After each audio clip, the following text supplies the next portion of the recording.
President, Minister of Information, Union Resident Coordinator Christine Umutoni, Ambassador Sweetie, Minister Manama of different spokes, members of the press, citizens watching us out there. This afternoon we are here to just give you some highlights on what we are doing in the development landscape of Liberia, particularly looking at the implementation of our roadmap, the arrest agenda for inclusive development, AARD. Most importantly, we have come to the public to inform them about a special event that is scheduled for Thursday, 17th of April, 2025. As you're aware, in January this year, President Boaka presented his vision, the roadmap, the contour for his development landscape in Liberia, which was actually encapsulated as AARD. And since the launch of the plan, the public have not really heard much of what we are doing. So we've taken this opportunity to brief you people, to let you know that all the work I've been doing with our development partners, the most important challenges we've had so far globally is that we have experienced some challenges in global development landscape with the cut of the USAID support to all countries and the European countries. There have been many withdrawal or support or decline in aid architecture, and therefore the Ministry of Finance and Development Planning has decided to organize a stock-taking retreat. And this retreat will actually focus on, since we presented the law or the plan to the country, what had happened. And the focus of this retreat will be more a defining movement for Liberia. The AARD was launched taking into consideration resources mobilization from the standard partners, from domestic revenue, and also from the donor community in the private sector. With this plan, Liberians have been very optimistic, but in every situation there can be challenges. I remember when we launched the arrest agenda, we clearly informed the public that 30% of the funding will come from the donor community, and 30% will come from the private sector and government. We engage the diaspora community to provide 10%, and government itself will provide 30%. But as we speak, the United States government, which is the second largest donor to this country, have decided to cut down aid not only to Liberia, to all developing countries. This itself means that we need to take some stock and see where we are, how best we can do the alignment of our AARD, review some areas where there are bigger vision, how best to realign what the donor have and what we have, to see how best to repurpose those funding. Besides that, we want this partnership to be like where we plan together. As you're aware, the planning process was more comprehensive and inclusive, involving the civil society, private sector, the donor community. In this case, since we have experienced some hitches, we decided to have a special day where we will take time to ask the civil society what are they thinking, the private sector, what are their challenges, the donor community, what are they thinking. And as a result, we're going to repurpose whatever resources we have. We're going to see how best we can realign some funding gaps that have already been created as a result of the withdrawal of the US aid. One thing we can say here is that tomorrow on the Thursday program is going to be like creating an innovative partnership engagement. Meaning that all of us think together. Let's all of us work together as partners. Not only the donor community. Most of our funding in the past development implementation are always focused on donor aid. But this trip, we are trying to see how best to deepen our engagement with the private sector, how best to increase our domestic resources mobilization. So therefore, tomorrow we'll call a strengthening partnership with our donor community. Stakeholders to be at this retreat will be the UN community, the diplomatic corps in Monrovia, the private sector, the civil society, and most importantly, this meeting will be chaired by the President of the Republic of Liberia. And we'll call it Coordinated Accountability Section. The reason we call it Coordinated Accountability Section is we're going to be hearing from those who are here to work with us, those who are away, what do they think, and how can they help in the implementation of AARD.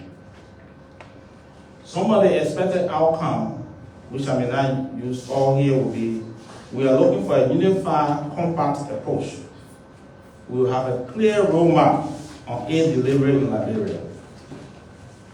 How are we utilizing funding that come into the country? How do we use the revenue generated in the economy? How are we going to ensure that all flagship projects under the AARD are fully aligned and are fully funded by all partners, all parties? We also anticipate to have some actionable strategy to mobilize non-traditional partners.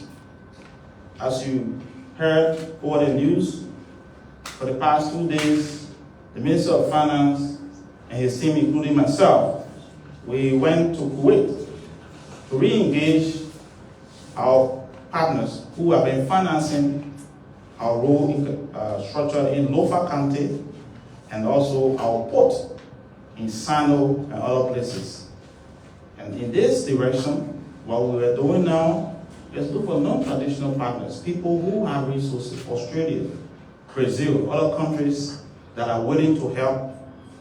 We have engaged them, and therefore, this retreat will also set a pace where the partners, the private sector, will give us more insight on what we can do as we engage with traditional partners and also non-traditional partners.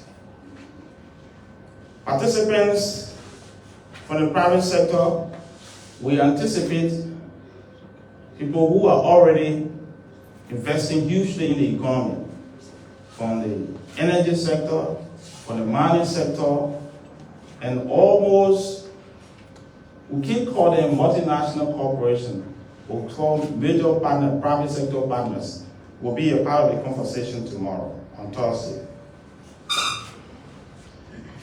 And in this case, how do we consider it to be strategic? One is that we are planning as a country that in our implementation strategy, what we call donor endowment, we want to be identifying champions in all sectorial aid delivery. For example, we are talking about health and education. The lead donor or lead champion in this sector was USAID. With the departure of USAID funding, or the decline or withdrawal and cancellation, what do we do next? We are going to discuss with our partner who take the lead. In this case, it's going to be the realignment of our implementation strategy. We anticipate to have a technical section after this retreat, not only for the ministry and agency, but all parties to the preparation of our AARD. Another important point that we're going to be considering, and I want the media to take it today, is that the AARD is a social compact that was signed with Liberian people. President Barker signed a social compact, and therefore is urging all partners to ensure the implementation of this social compact is more inclusive, is more effective, is more creative and innovative. And as a game changer, he has come on stage to build relationship, to build this nation, and therefore every discussion, Liberians must be involved, Liberians must be creative enough, and their voices have to be on the table. So we have provided this platform today to just give you highlights for what we're going to be doing on Thursday.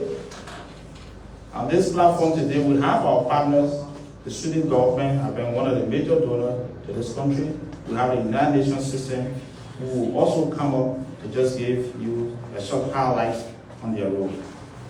And in the process today, this is a takeaway. We are saying the AARD implementation cannot be done without innovative financing strategy to ensure that we meet our target. Inclusive development is something that we want to include the youth, the disabled community, the women, even the elderly, as we do our implementation. I thank you so much. The government of Liberia is willing to ensure that this plan takes us to the end of the SDG. Therefore, we are willing to put in every time, every effort to ensure Liberians get the best of their resources. I thank you.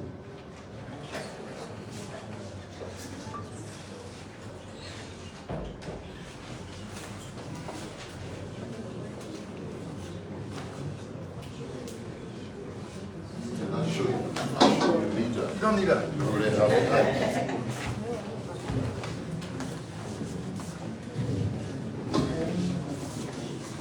Hello, you all.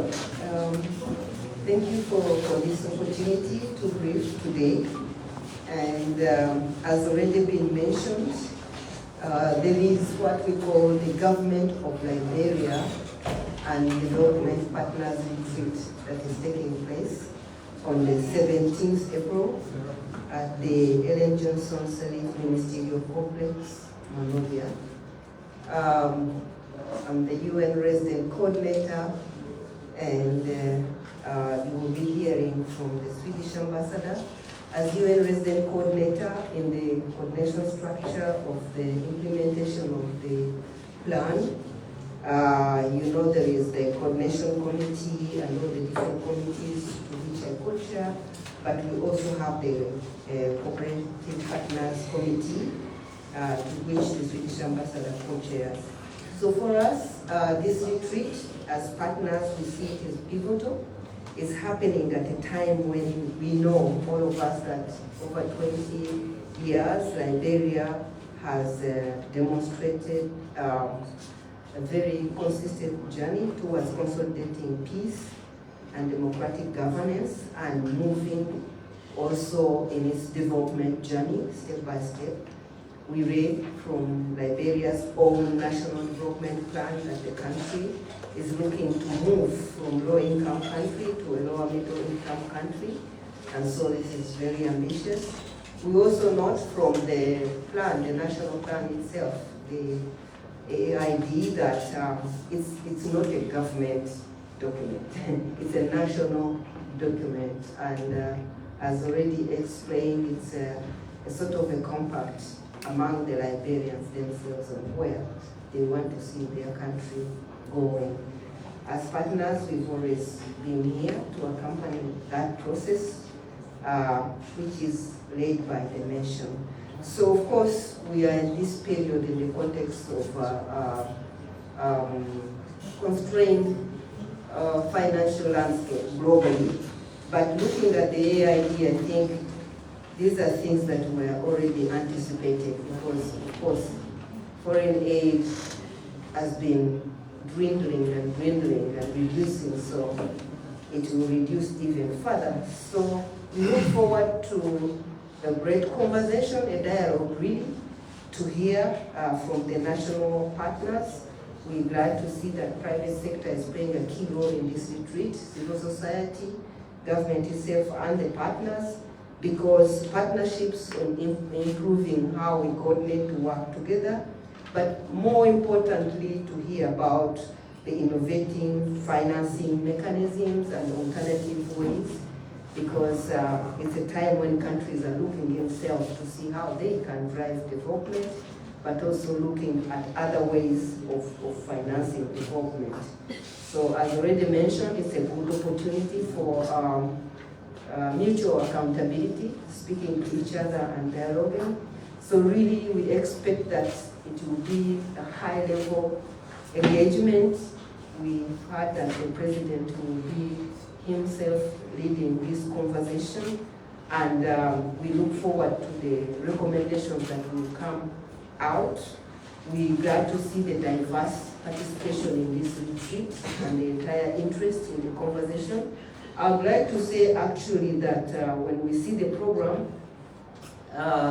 for me at least, the speakers, the global speakers who are coming, those who are speaking from New York or from Addis Ababa, or from, because we have the special advisor of the Secretary General on Africa, we have the Under-Secretary General for the Economic Commission of Africa, we have Africa Regional Director of UNDP, we have the Vice President of the IFC, we have, I think, a resident coordinator from a country who has seen this high level. These people that I'm talking about, I have not seen them addressing a country-specific retreat. I've seen them on regional and global platforms. I've not seen them participating in a national process. So Liberia, through this conversation, is really attracting interest. And also just so for you to know, we've not seen many countries, even after the immediate withdrawal funds that just happened, that analyze the situation, talk about the impact, present to their cabinet. And we heard that Liberia Minister of Finance actually did a quick analysis, discussed with cabinet on the impact, and is now discussing with partners. So this kind of engagement is exemplary, and is something that other countries will look to see how such engagements come up with good corporate resolutions, but also seeing how countries, especially in Africa, can, galvanize all internal resources, internal people, work with partners to see how to move to the next level. So just to say that we are again happy for this moment. And for us, it's a demonstration that Liberia has always faced different challenges and came out of those challenges quite resilient. So we feel that it's a moment again to reflect and see how Liberia will implement the National Development Plan despite the challenges, but again come out resilient as we move towards transforming this country as the plan suggests. So thank you so much, and happy to be in this country, happy to be part of the partners. Thank you so much.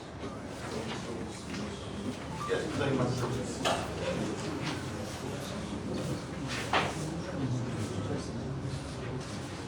Good afternoon, everyone. As has been mentioned, my name is Cllr. I'm the Swedish ambassador to Liberia, and I'm here in the role that Sweden currently has as the co-chair on the development partners or the international partner side in the coordination partners group. I think much has been said already by the Deputy Minister Zuo and the USN coordinator, so I won't add much on the retreat that we're looking forward to. Just to say a few points. I think I want to underline really what both of them said on the fact that we are facing a changing global landscape and a changing global context. We've seen significant reductions in aid flows to Liberia and across the continent, and most developing countries that are aid recipients have seen a reduction in volumes. And I think we need to be realistic. This money might not come back. We can hope for it, but as the saying goes, let's hope for the best but plan for the worst. And this retreat really is a very good opportunity for us to sit down together as partners to assess and discuss how can we make even better use of the money that we have at our disposal as development partners, as governments, as civil society actors, as private sector. It really is about that partnership that we're looking towards. Sweden is a committed partner to Liberia, and we will remain so. But our funding is limited, so is funding from all of the other development partners in the country. And therefore, I really welcome the approach that was mentioned by Deputy Minister Zuo, that it's important to look at how different actors can contribute. The private sector, not least, has a key role to play in continuing to supporting and strengthening Liberia, and of course their own at the end of the day, their own role and their own contribution. I also want to underline the importance we as development partners play on ownership. We see that this is very strong from the government side. You know that there is strong recognition of the importance of that. But from the development partner side, at the end of the day, we want to work with committed governments, committed partners who take ownership of the development in the country. And that's another topic I think we will spend a lot of time discussing on Thursday. Lastly, just to also underline the importance of the fact that the meeting on Thursday is an important occasion to discuss partnerships, but it's just one step on the way. So while we really look forward to this, what comes after is equally important, perhaps even more so. We need to use this as an opportunity to further strengthen cooperation, to strengthen partnerships, but also to strengthen that dialogue together. So we have our homework to do. We will have a discussion on Thursday. We will sit down the entire day, but then the conclusions that we draw from that, we must take them forward. That's a joint responsibility among the different actors who will be participating in the meeting on Thursday. So just to say that again, we're really looking forward to the discussion on Thursday, but also to the work that happens after that as we take that forward. I think I will end with that. Thank you very much.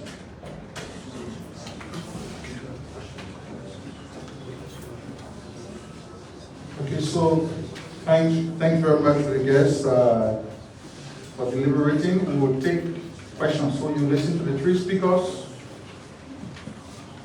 As I indicated from the start of the press conference, they will speak.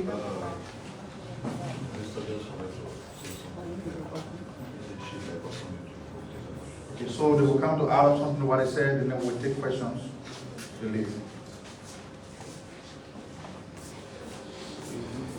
Yes, I know. I just didn't give the topic and the highlights that will be important for this retreat. The retreat is focusing on strengthening partnership. But most importantly, we're going to have a panel discussion, which of course we're going to have participants from Liberia and the rest of the world. As you heard, the RSC mentioned that. But the first section, we're going to be discussing development financing landscape and alternative strategy. That will focus purposely on how do we pool our resources and what are some of the innovative strategies we're going to have there. And we're going to have the World Bank going to be a part on this panel, the LRA, the African Development Bank, the European Union, the Central Bank of Liberia, along with the Ministry of Finance to moderate this section, which will be very much interesting for our partnership. We also have a section on private sector partnership for economic diversification and development. And as I said earlier, we need private sector involvement and engagement more than anything. And therefore, we're going to be looking at how. And one strategy we're looking at now is moving from aid to trade. And this diversification cannot be done without prioritizing private sector and trade development. And last section, during the retreat, we'll be focusing on financing coordination and strategic partnership. As you know, as a developing country, most often decisions in terms of aid effectiveness have always been a debate between the donor and the recipient country. We want to be looking at it from the perspective that where there will be this partnership and coordination and collaboration, where we're going to have a win-win situation. It's going to be an interesting section that will also be more debated on finance, how development partners, the private sector, and civil society. The person who will also moderate the private sector side will be the Deputy Minister of Commerce. It's going to be the whole of government approach to this implementation of the AARD. Thank you.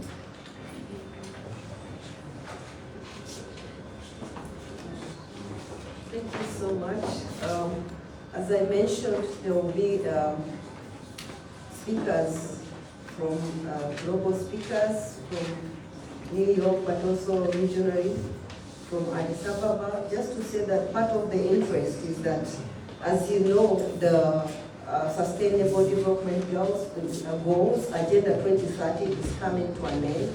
And when you see the National Plan of Liberia, it's within those years up to 2030 when this is ending. So most countries are looking at how are those plans aligned to the SDGs and how are they following the accelerators, the transitions to make the most of these years to come close to achieving the Sustainable Development Goals.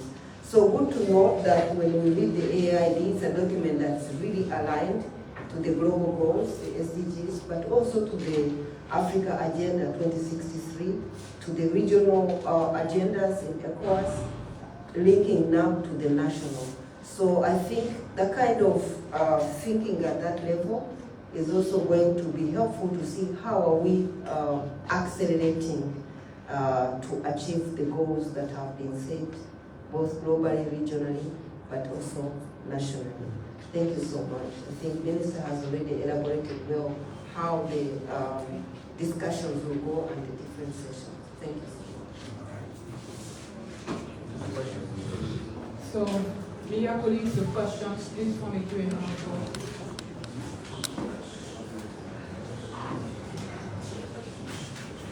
Questions, please.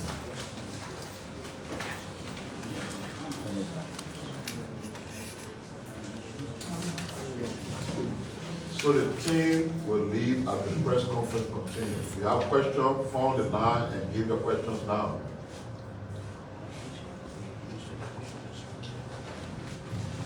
Introduce yourself and the institution you work for. Thanks, Sir Conley. My name is Desmond William, and I report for Democracy Watch. Thanks to Conley to our guests for their deliberation. I have basic concerns, but I must begin with the Deputy Minister of Finance. Mr. Minister, the program is a unique one, I must admit, wherein government officials and other dignitaries of our international community will come together to elaborate more on the AARD, development plan of our country. I'm a bit concerned about, you have acknowledged the inclusiveness of all civil societies actors, but is that going to take into inclusion those of our rural leaders, especially the rural women and other rural actors of our country, so that they too can also be able to form part of this engagement, as it is a national one where we enforce upon the AARD. And the fourth question to that is, now that this program is about to be heard, which is a collaborative partnership engagement, it is not so different from the previous ones that were heard during the previous administration. In simple clarity, will you probably tell us exactly what makes this one different from the ones that were held during the previous administration? And to the last question to the UN representative, Madam Kristen Umutoni, I'll seek your indulgence as I ask this question. You are the permanent representative of the UN, the United Nations, inclusive of the United States of America to Liberia. And this issue about the USAID fund, or the issue about the United Nations putting out to Africa, funds to Africa, how guarantee as a representative can you assure the Liberian government as part of the UN representation, that which includes the American government, will be supportive to our national plan? Thank you. Stephen Rouse, and I work for the Liberian News Agency. My question goes to Mr. Zuo. I'm concerned with all of these challenges the country is now facing in terms of aid being withdrawn from international partners, donors, actually taking away their support.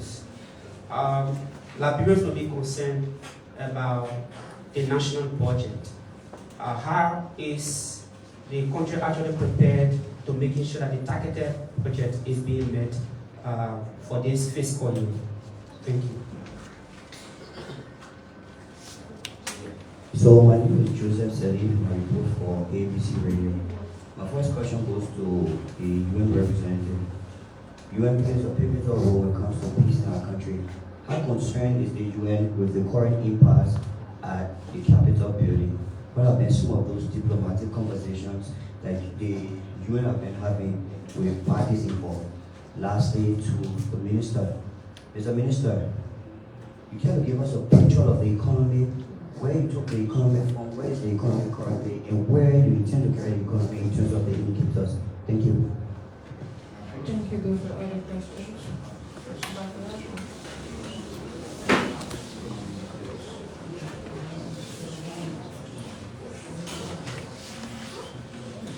Thank you very much.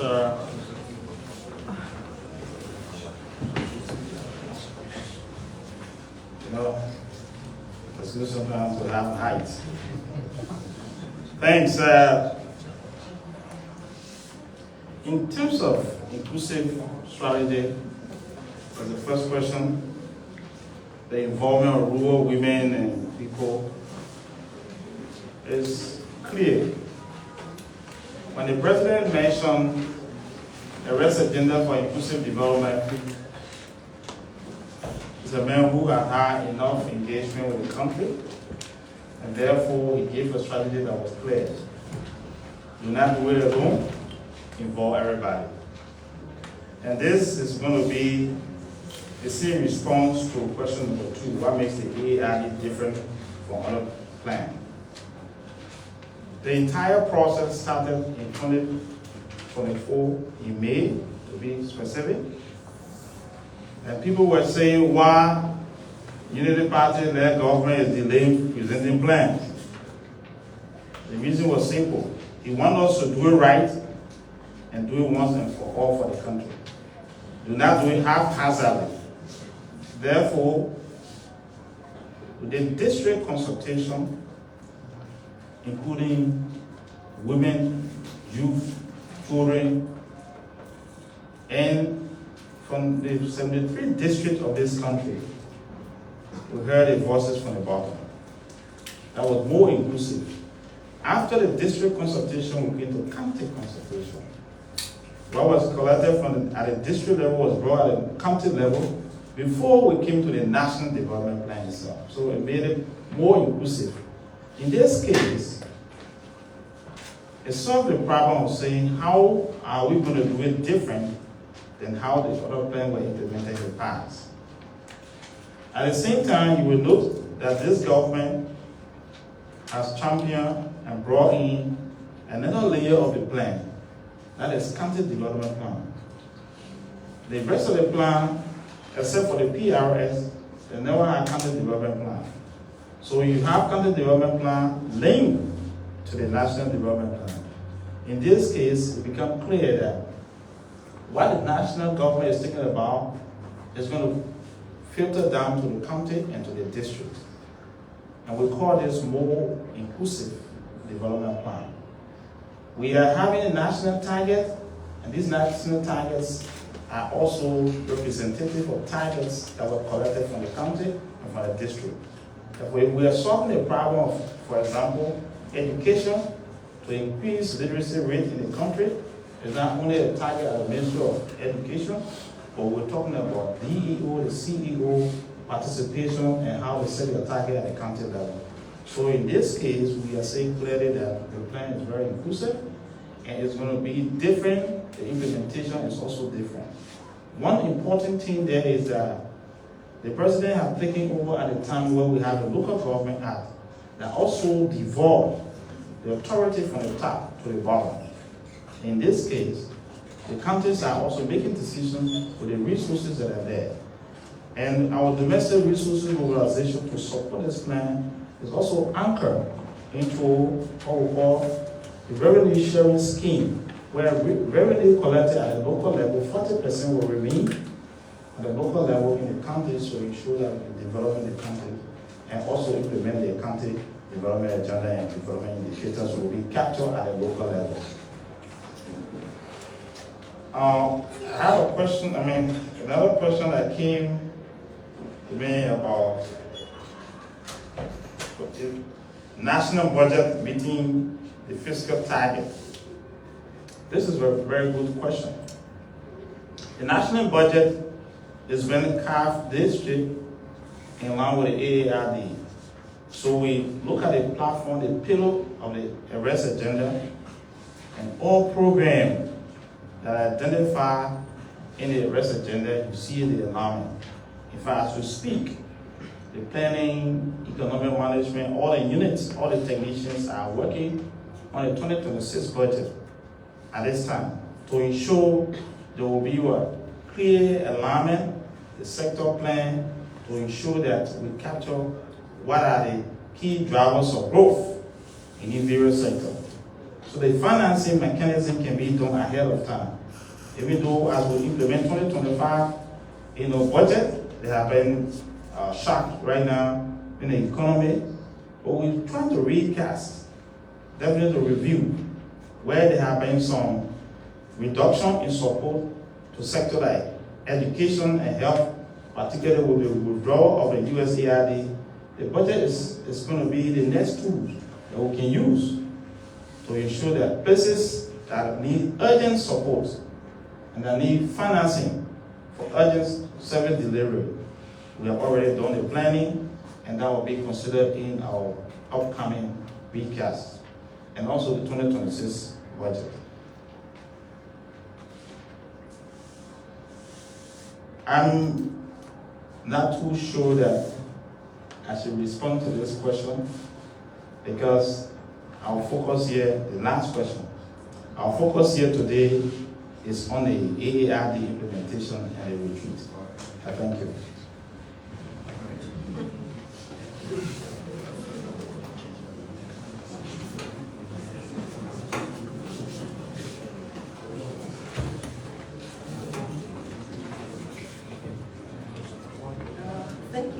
Thank you for your questions. And for the first question, just to say that I am the UN resident coordinator and coordinating all the UN agencies' work in this country. So I don't coordinate bilateral relations or bilateral cooperation by individual country like Liberia. So in that context, as UN resident coordinator, I feel that that the country, what we know about Liberia is that you have always faced challenges. If we remember Ebola, I was reading everywhere in the newspaper, and Liberia survived Ebola not because there was too much external whatever, it's because of the resilience and the work of Liberians themselves. We have a beautiful many stories about community health workers. I think actually recently there was a global symposium here in Liberia that brought 600 people, all wanting to see how did the communities do this? How did you remain resilient? How do you turn your country from that? Same happened in COVID, and I think you were among the first countries, if not the one country that had a full coverage of vaccine and handled this, again, from your own resilience. So I have no doubt that as a country, you deal with the different challenges that come, including any challenges on financing for development, and that you have a team as a country. You have resources you can tap into. You can, of course, work with partners, but you have it in. We've seen it. I mean, like, you've survived the war, you've brought peace to your own country, you've moved mountains, so really we have low confidence. As a UN resident coordinator in this country, I'm very hopeful that Liberia will surpass all these challenges and move to the next levels. On the second question too, around peace, again, all I can say is that we've observed Liberia for the past 20 years. Post-election, post-war, and even during the war, the UN was here as a peacekeeper, trying to help during the war, and the UN peacekeeping left. Why did the UN peacekeeping leave? Is because there was a general feeling and understanding and seeing that Liberia is able to move its own peace-building agenda and its own development on its own. So there was no need for peacekeepers, other people to come and keep your peace. So for the last 20 years, we've seen Liberians keep their own peace. I've spoken to very many young people who tell me over their dead body they will not see another war in this country. They've heard their parents' stories, and I've heard people who live the war who say never again. So for me, I'm confident that with this journey, Liberia is on a very good trajectory, and that actually peace building is a journey. You may have little problems, challenges here and there. No country is like 100% perfect, but I know countries who have been in secret wars. They stop, they continue. I won't name names, the RC, but you signed a peace accord in Ghana today. I have not had a gunshot in this country. I've lived for 2 years. So I know you have it in as a country to keep the peace and keep moving and deal with your challenges as they come. And I admire that. Thank you so much.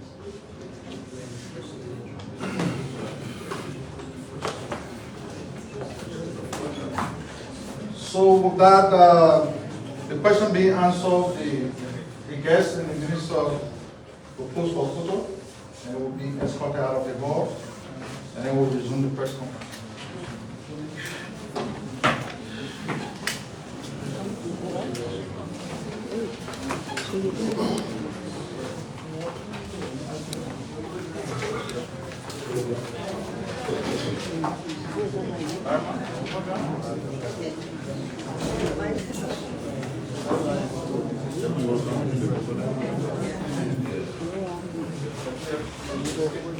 Would like to come from 1 to 5? Maybe, I don't know, the ministers.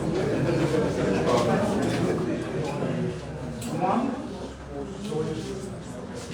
2, 3, 4, 5. Thank you all so much for coming.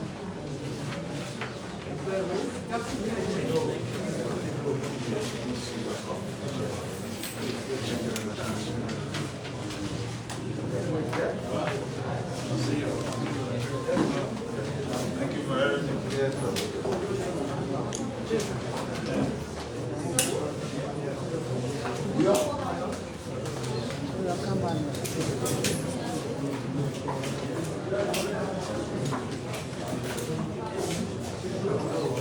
Should please shut the door? We are still.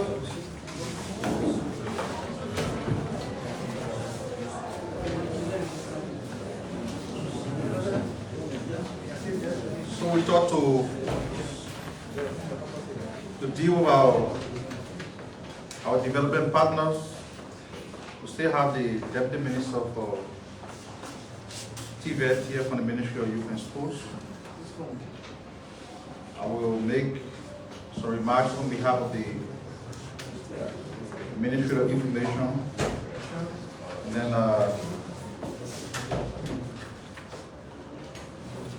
Larma Johnson will speak. We'll take questions. So we request your undivided attention, members of the press. The government of Liberia is engaged with international friends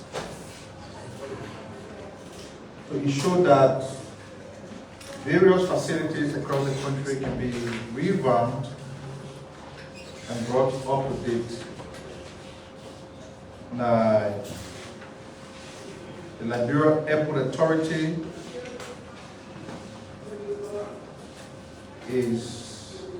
has expressed support recent diplomatic success in securing technical and financial assistance from the Turkish government for the revitalization of the Rabat International Airport. A Turkish technical delegation is due to visit Liberia shortly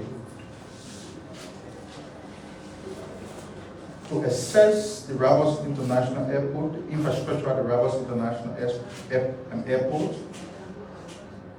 and explore means for investment opportunities.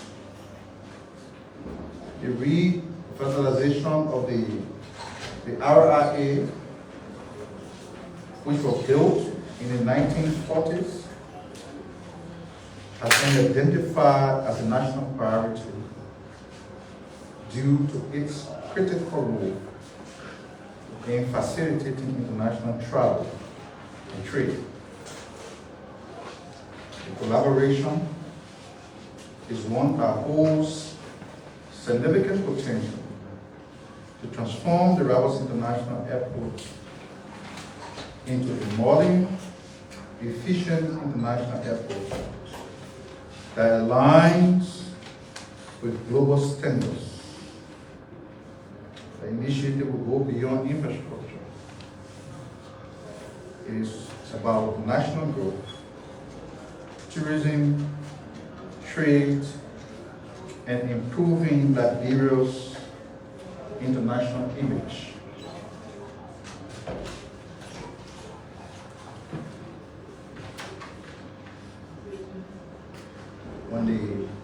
When there's an electrical glitch at the airport, it becomes a news. The airport authority have announced that efforts have been made to revamp the entire infrastructure over there. We hope that some of our friends who can be running with the news when it comes to negative dimension can also run with it. Talk about trade, talk about investment, talk about tourism, and things that will improve the image of the country on the international scene. So we'll talk a full level on that story.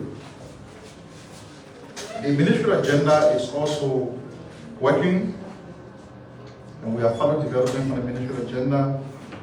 They're working, and a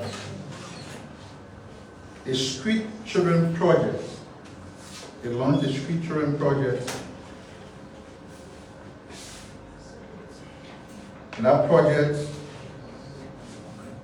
project is aggressively targeting long-standing issues of children living in the streets across the country. The Street Children Project takes a three-pronged intervention strategy: academic enrollment, transitioning children from the streets into classroom, family strengthening and livelihood support, which entails equipping caregivers with essential resources and training, and one of business grants provide financial support to help caregivers sustain their household. The success of the pilot phase is due in large part to collaboration between the government and partners such as UNICEF, Save the Children, and the Chinese Embassy, Give Directly, Street Child of Liberia, SOS, Children Village Liberia, and funding from the government of Liberia. So the Ministry of Gender is working to ensure that the kids you see in the streets, some instances, kids are reduced to breadwinner for the families, which is very important. It is a social problem that as a country we have to endeavor as much as possible to address. So the Ministry of Gender, Children and Social Protection has launched that program. We can only continue to wish for the best because the children, of course, are the future of our country, and when they are reduced to breadwinners at that age, it takes away their entire future. They don't have the time to go to the classroom, acquire quality secondary or primary education to move on. So it's a good initiative, and we talk about it. You heard the Deputy Minister of Finance talking about the presence of the Liberian delegation in Kuwait. Last week we were here and we announced that the Minister of Finance and Development Planning and the Minister of Public Works were due in Kuwait. That trip has taken place. And so let me just provide you the following updates. The Kuwaiti Fund for Arab Economic Development has committed to lead resource mobilization for the Salahi Wanjama section of the Bangalu highway project. The decision follows discussion in Kuwait City between a delegation led by, of course, Minister of Finance and Development Planning, Honorable Augustine Kwe-Gafwan, and Kuwaiti officials. The fund will essentially coordinate with other Arab leaders, including the Saudi Fund for Development and the OPEC funds, to secure financing for the 114-kilometer stretch of the road, that is from Sai to Wanjama. A key outcome of the meeting was an agreement to restructure a $6.7 million debt owed by Liberia to the Kuwaiti Fund, which was previously suspended due to government's payment issues. Every day we talk about some of the bottlenecks that the country had to face because of, just some of the irresponsible things that happened here for the last couple of years. Do not come to your country and say, we'll do partnership funding. You raise this, we give this, we build your road. And as a government, we fail to do our side of the bargain. And in the end, everything about the Kuwaiti was suspended because you now have a responsible government in charge. Those are being reopened. We talk about the Chinese. Because of some of the decisions we took at international fora, the Chinese shut their doors on Liberia. President Ouattara assumed the national leadership. He reopened the door, and some of the projects that they promised to implement in Liberia that are long overdue, those projects are now being implemented. We talk about the $5 billion complex, broadcast complex for LBS. The project is on. You journalists, you see it every day. The construction of the overpass from the boulevard to the ministerial complex. That project is about to begin. It's only a matter of time because there was some telecommunication installation in the corridor, and in that time I'm told payment have been made. Those installations have been removed, giving way for the commencement of the work. So the country is making progress. So The delegation, with the restructuring now, the fund will release with health funds for the contractor to commence work on the highway. So what has basically happened is that they have been reassured that payments will be made, and so they will now release the remaining funding to the contractors to commence work on the highway. The priority is to mobilize 76 million for the pavement, focusing on a 50-kilometer section of the road. A follow-up meeting is scheduled for next week during the IMF World Bank spring meeting in Washington, D.C.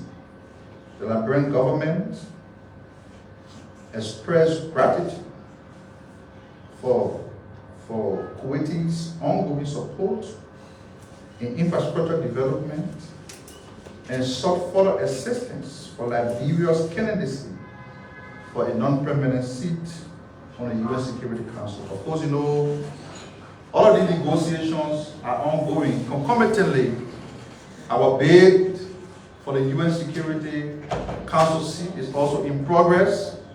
And as we move in, because resources are limited, so we use one stone to kill two birds. So the delegation while in Kuwait also solicited the support from that state for Liberia's bid, and it was granted. Okay?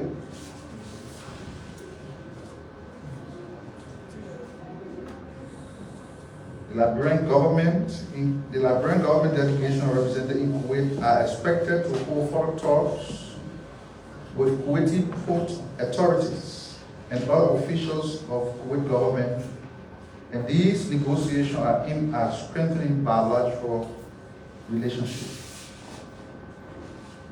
It can be recalled at a Kuwaiti fund led in 2016, the same consortium of Arab leaders and mobilized resources for the Bangalu highway. As a government, we continue to remain grateful for the support we're getting from our international friends to help address our road infrastructure problem, because it has to be done. President Bouazizi has repeatedly said that you cannot develop this country without road infrastructure. That is why he places great focus on it, and we are making progress as a government. Just lastly, before Comrade Larima comes to speak, we listen to the former president when he addressed the rally at the CDC headquarters. And he made some allegations against the government. Among those allegations, he said,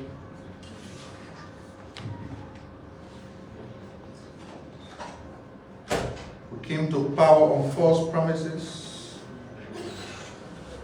We have increased poverty. Democracy has been eroded. Legislative independence has been undermined. He also went on to say that he conceded to defeat, not because he was weak, but he was strong to put Liberia first. On a more serious note, there are a lot of good things that are happening in the country, and if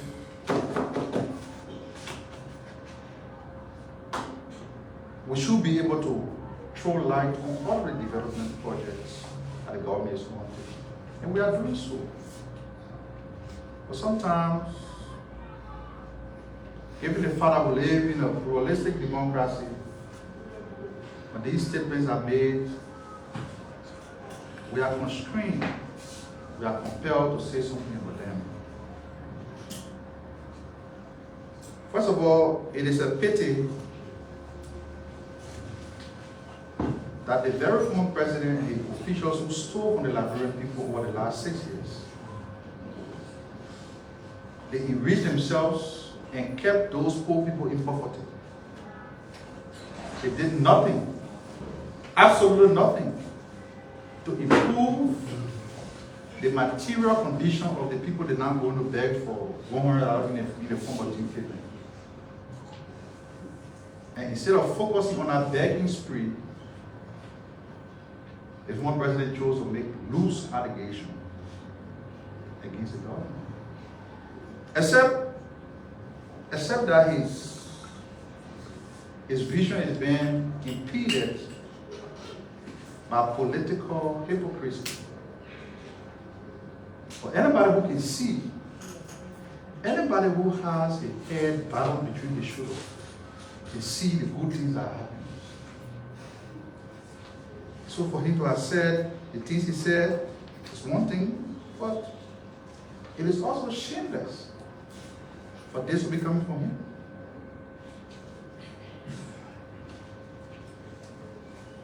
He didn't do the country any favor by concealing election defeat. Of course, you have no choice. When you go to election, and when the results are announced,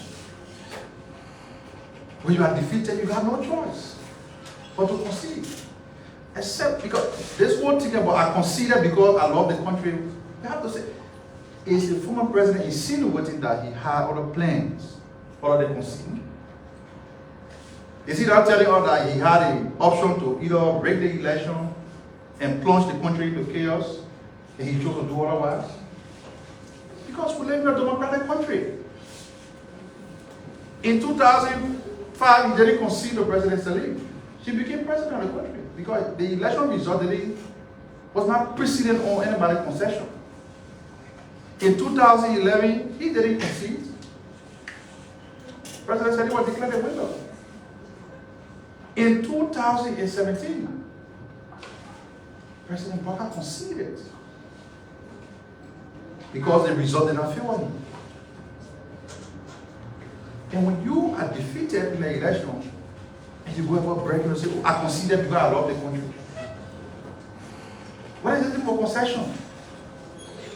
That concession given by the former president in 2000, after the 2023 election, was inconsequential. It was an inconsequential fulfillment. It had no bearing on the outcome of the election. And whoever telling him that, oh, you consider you are the champion of Liberia democracy because you consider, you're not leading the former president the right way.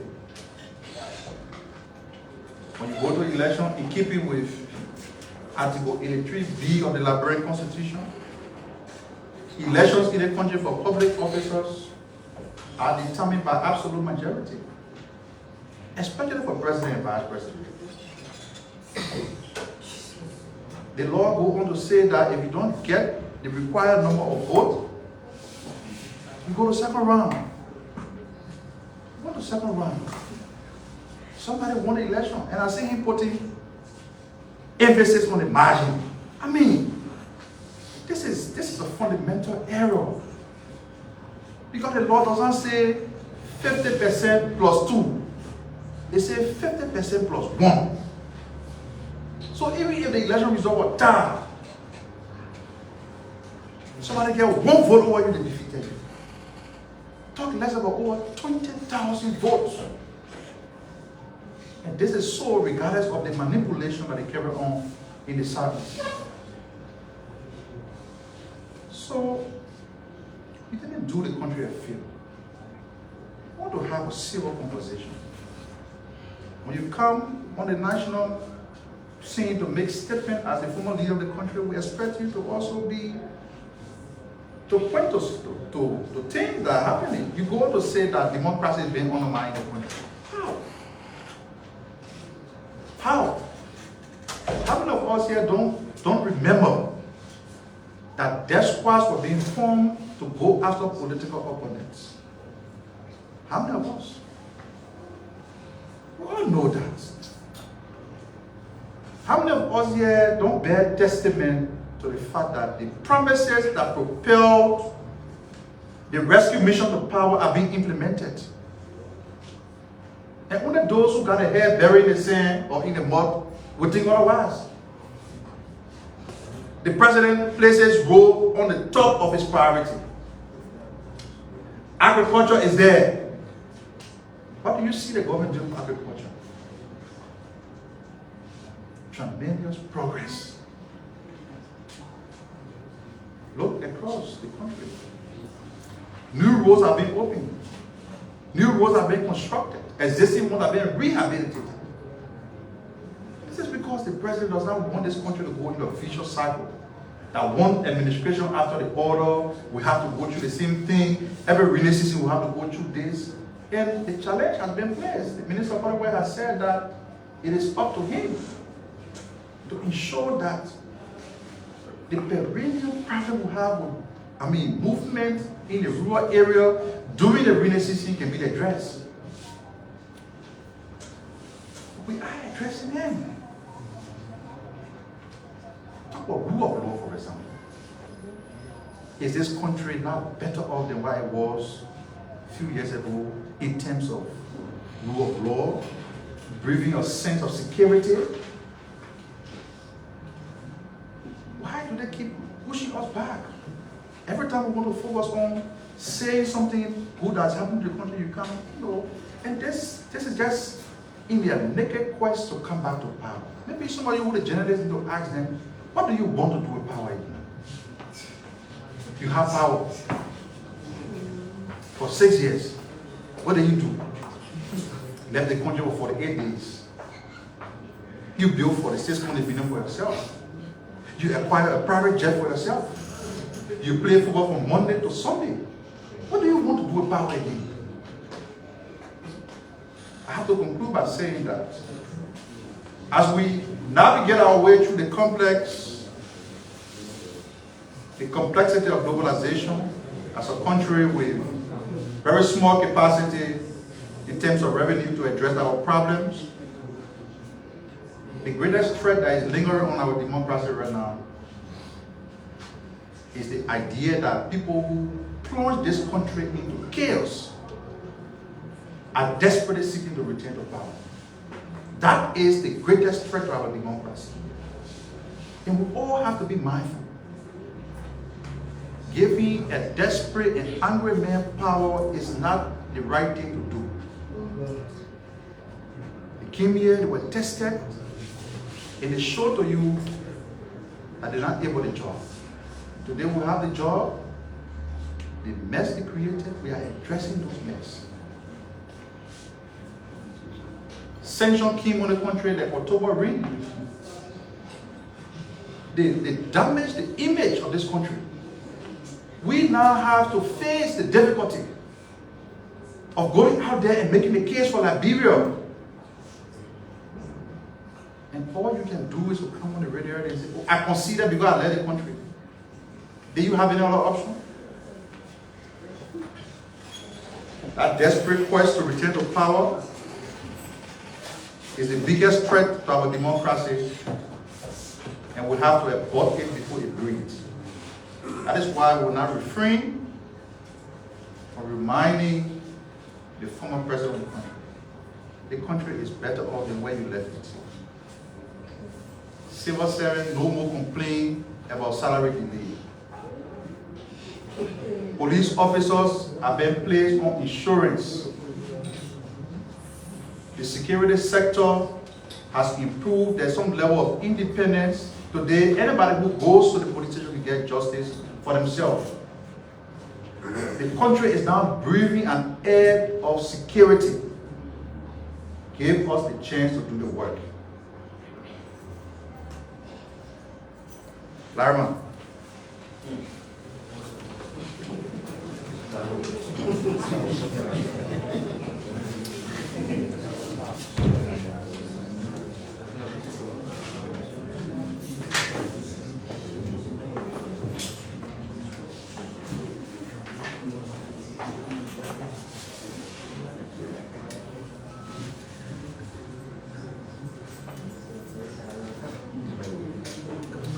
Thank Thank you. Want to stand up? Yeah. I want to thank you and your team for the opportunity. We are here today in fulfillment of the President's mandate as has been enshrined in the AAID, a clear focus on empowerment for young people. And I'm then joined along with the President of the British Federation of Motorcyclists, Mr. Koyon.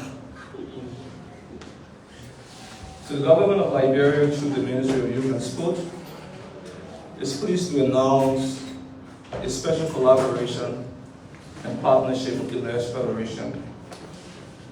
As you know, motorcyclists in Liberia have endured a lot.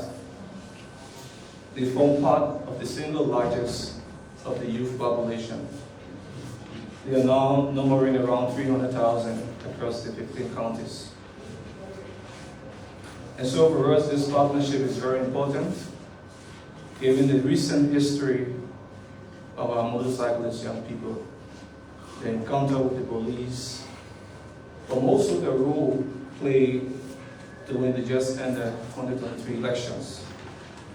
We feel that it is important to bring on the table national stakeholders and even private sector actors to talk about ways through which we can transition them to TVET.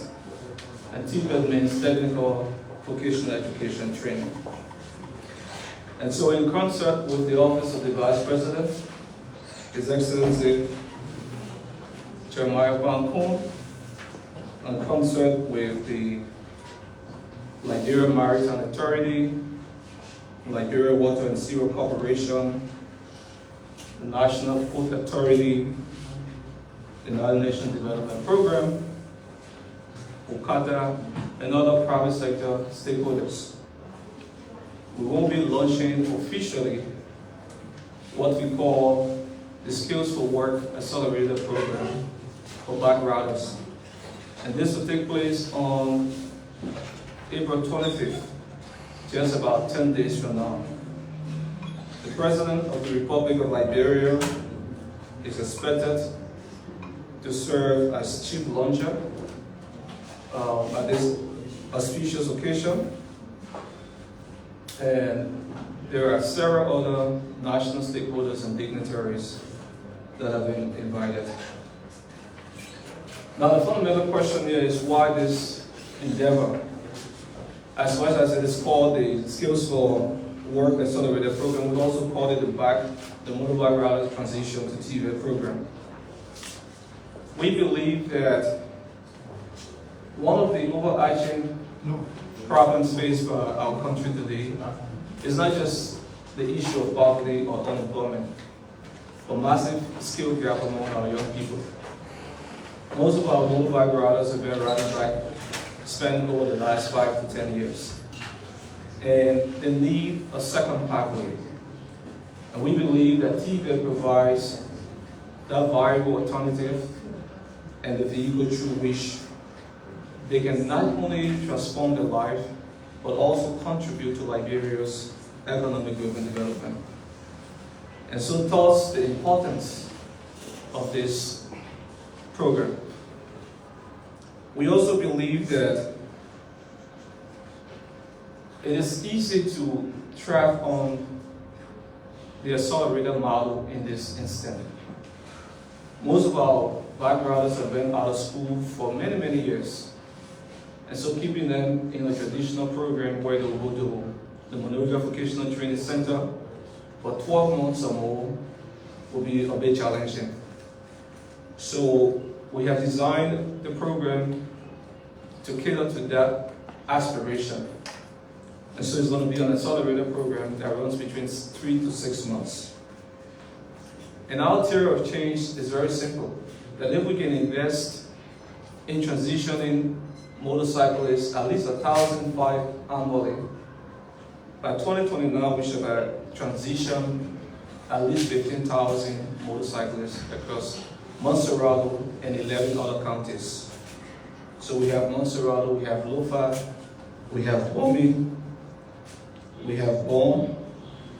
So Lofa, Bon, and Montserrat will be in year 1 and 2. Grand Bassa, Bowman, and Grand Kipman will be in year 3. Nima, Maikivi, Grand Gila in year 4. And Grand Coup and Simon in Maryland will be in year 5.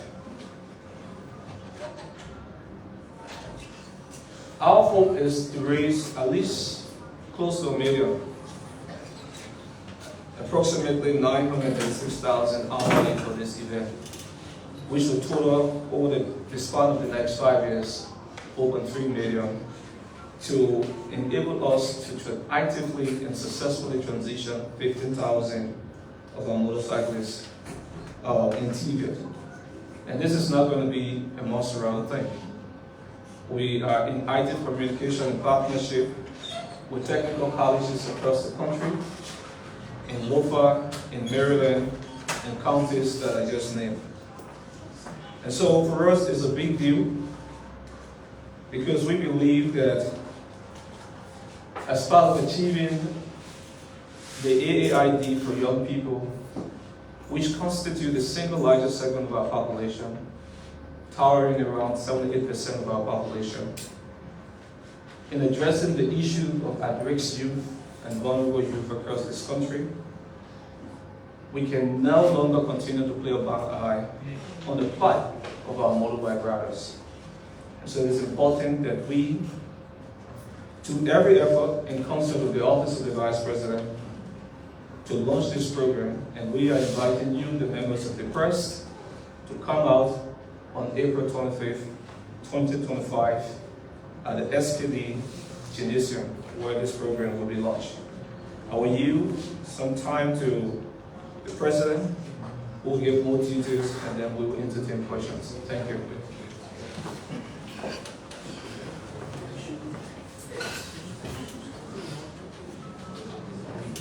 Good afternoon. For the records, I'm John A. Kenyon, President General of the United Federation of Motorcyclists and Tricycle Unions of Liberia. I am pleased to be here for the second time to speak to the nation about the motorcycle and tricycle of West Liberia.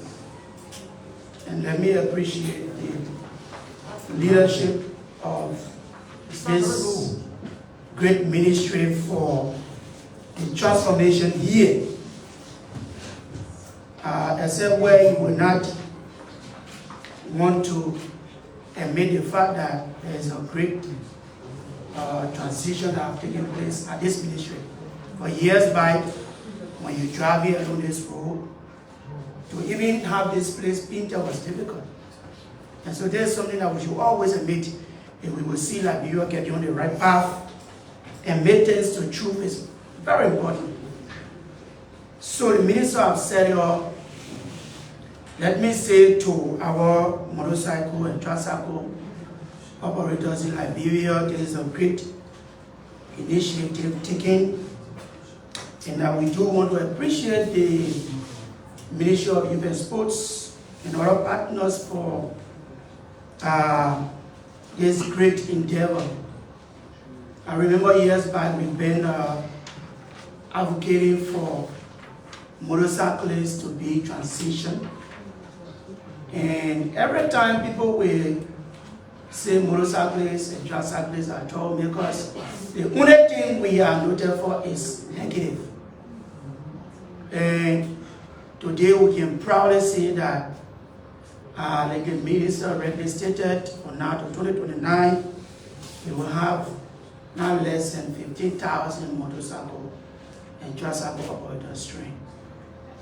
And you as a journalist, if you will see one of our cyclists tomorrow climbing on level and helping to transform our country, and some of them that will be doing carpentry, going out there to roof people's houses and what have you.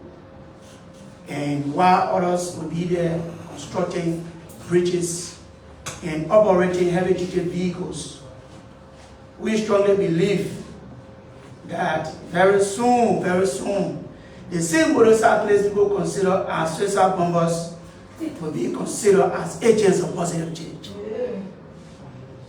Well, we do agree to the fact that every sector there is always bad elements.